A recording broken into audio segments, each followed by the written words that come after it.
This lesson is about functions. A function is a rule that assigns one output to each input. In other words, between two variables, there's a relationship where you plug in an x value from the domain, and you'll get out an answer, which is one output value, for y, which is part of the range. Let's see an example. We have the equation y equals 2 times x to the power of 3 plus 1. This is a function because every time you plug in a value for x, you get back one answer. Let's try a few. We're going to plug in 2, 4, and negative 1. Every time we plug in a value, we plug it in for x. Then we would solve to find the answer. The answer we get back out is called the output value. That is the value for y. Instead of using y for the output, function notation uses something a little bit different. F of x equals 2x to the power of 3 plus 1. This f of x is a notation that we use so we can label which input and outputs go together. For example, since when we plugged in 2 we got 17, we would write f of 2 equals 17. Since when we plugged in 4 we got 129, we would write f of 4 equals 129, and so on. That way we can see which number we plugged in and which number we got back out for that value. Remember, f of x takes the place of y and means basically the same thing.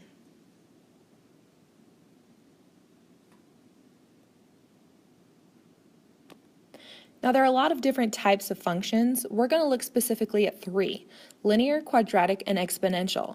If it's not one of those 3, we'll just consider it to be another kind of a function for now.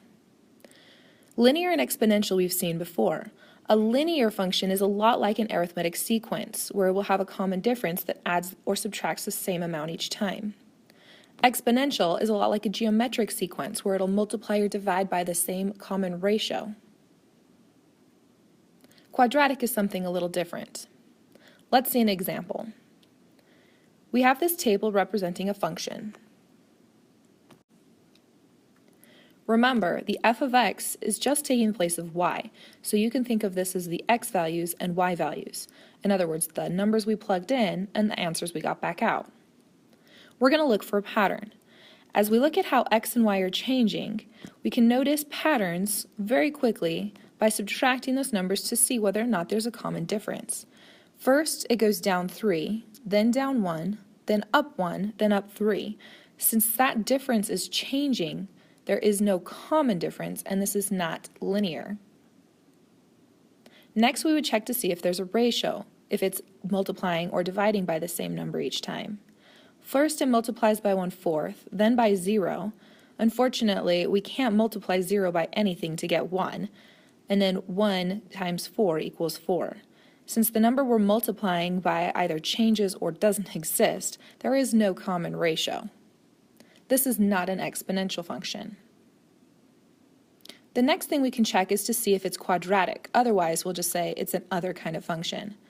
If it's quadratic, we go back to the difference. First it went down 3, then down 1, then up 1, and then up 3. Well, we're going to take a second difference.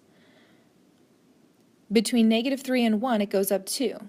Between -1 and 1, it goes up 2. And between 1 and 3, it goes up 2. Since it always has the same second difference, we say that the second difference is constant, which means always the same. It's always 2. And that this is a quadratic function.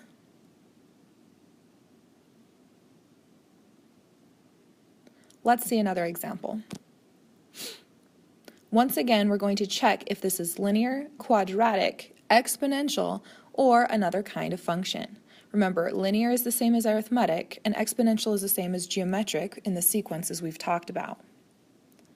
First, we're going to check to see if it has a common difference. Every time that x goes up 1, it looks like y goes down 3, then down 3, then down 3, then down 3, and it's always going down 3 for the y value. This means that we do have a common difference of -3, and so this is a linear function. Remember, linear functions have the same pattern as arithmetic sequences.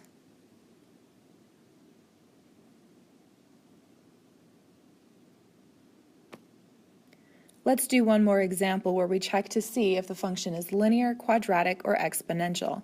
If it's not any of those three, we'll just say it's another kind of function. First, we'll look for a common difference.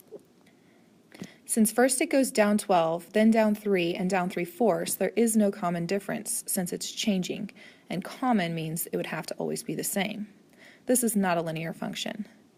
Next, we're going to check for a common ratio.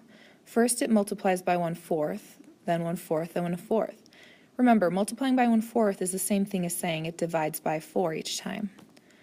Since that is always the same, we have a common ratio of 1/4, and this function is exponential, which is the same thing as saying it would have been a geometric sequence in the pattern that we looked at before in the last chapter. If you ever get one that does not have a common difference or a common ratio or a common second difference, then we would just say that it's not linear, quadratic, or exponential.